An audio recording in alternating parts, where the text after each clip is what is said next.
अगर बहू अच्छी हो तो बेटे की ज़रूरत नहीं। छोटा बेटा बहू कई दिनों से मुझे मुंबई आने कह रहे थे, लेकिन इनके जाने के बाद मेरी सहेलियों ने मुझे बताया था कि गांव का घर तेरा अपना है, इसे छोड़कर मत जाना। वैसे भी छोटी बहू तेज तर्रार है, उसे तेरी नहीं पटेगी, इसलिए उनके पास जाने से मेरी हिम्मत नहीं हो रही थी।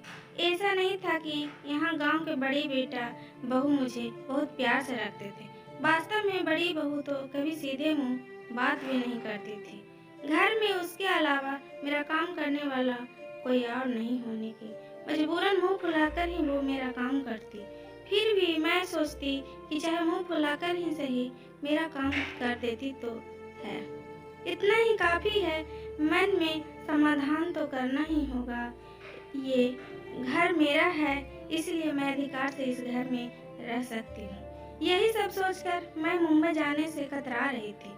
पिछले कुछ दिनों से छोटे बेटा बहू को ज्यादा ही फोर्स कर रहे थे, इसलिए मैं उनके पास मुंबई आ गई। घर में आने के बाद जब मैं बाथरूम गई तो बाथरूम में वेस्टर्न स्टाइल की लाइटिंग सीट देखकर मुझसे आश्चर्य हुआ, क्योंकि जब फ्लाइट बन रहा था तब मैंने ही जिद करने इंडियन स्टाइल की लाइटिंग सीट लगवाई थी। तब मुझे वेस्टर्न पैटर्न बिल्कुल नहीं सुहाता था, लेकिन अब घुटनों के ऑपरेशन के बाद तेज तर्रार बहू ने मेरी सुविधा का इतना ख्याल रखा, यह देखकर सुखद एहसास हुआ। दूसरे दिन शाम की चाय के बाद सब लोग हॉल में बैठे थे तो शिल्पा छोटी बहू ने कहा, मम्मी जी चलिए हम सब मॉल में घूमने चलते हैं। आप तैयार हो जाइए, मैं क्या करूँगी मॉल जाकर, जो हम सब करेंगे वो आप ही करना। नहीं बेटा, मैं घर में ही ठीक हूँ, तुम सब लोग जाओ। आखिर आप हमारे साथ मॉल में क्यों नहीं आना चाहती? शिल्पा, यदि मम्मी नहीं आना चाहती तो रहने दो ना, बेटे ने कहा। आप रहने दीजिए जी, आपको किसने कहा हम दोनों के बीच में बोलने को? बेटा मुंह बनाकर चला गया। शिल्पा ने फिर कहा, प्लीज मम्मी जी चलिए ना। देख बेटा, 75 साल की उम्र में मैं जल्दी जल्दी चल भी नहीं पाती हूँ। तुम में से किसी को मेरा हाथ पकड़ना पड़ेगा। मेरी वजह से तुम लोगों को भी धीरे धीरे चलना पड़ेगा। ऐसे में बिना वजह तुम सबका मजा भी किरकिरा हो जाएगा। और मॉल में वो क्या बोलते हैं, एक्सीलेटर आदि पर चलना भी मुझे नहीं आता है। मम्मी जी, जब आपके बच्चे छोटे थे, छोटे छोटे पैरों से तेज नहीं चल सकते थे, तब आप भी उनके साथ धीरे धीरे ही चलती थी ना। बच्चे तेज नहीं चल सकते, इसलिए क्या आप उन्हें घर में ही छोड़कर अकेले घूमने चली जाती थी? अब हम बच्चों की बारी है, आपके साथ हम धीरे धीरे चलेंगे। फिर घर में बैठे बैठे आप भी तो बोर हो जाती होंगी। रहा सवाल एक्सीलेटर का, तो मैं हूँ ना, आप बस तैयार हो जाइए, मुझे अभी बहुत काम है। अब ज़्यादा खुशामद करने की मत वेट लगाइए। इतना कहकर शिल्पा जल्दी जल्दी किचन में चली गई। बेटे ने कहा, मम्मी सॉरी मम्मी, आप बुरा मत मानिए। क्या करूं, शिल्पा स्वभाव में थोड़ी तेज ही है। आजकल तो उसकी जुबान कुछ ज्यादा ही कड़वी हो गई है। बहू की प्यार भरी डांट में मेरी आंखें भीग गई। मैंने कहा, बेटा मीठा बोलने वाले तो बहुत देखे हैं, लेकिन शिल्पा के तेज स्वभाव में भी एक अपनापन है।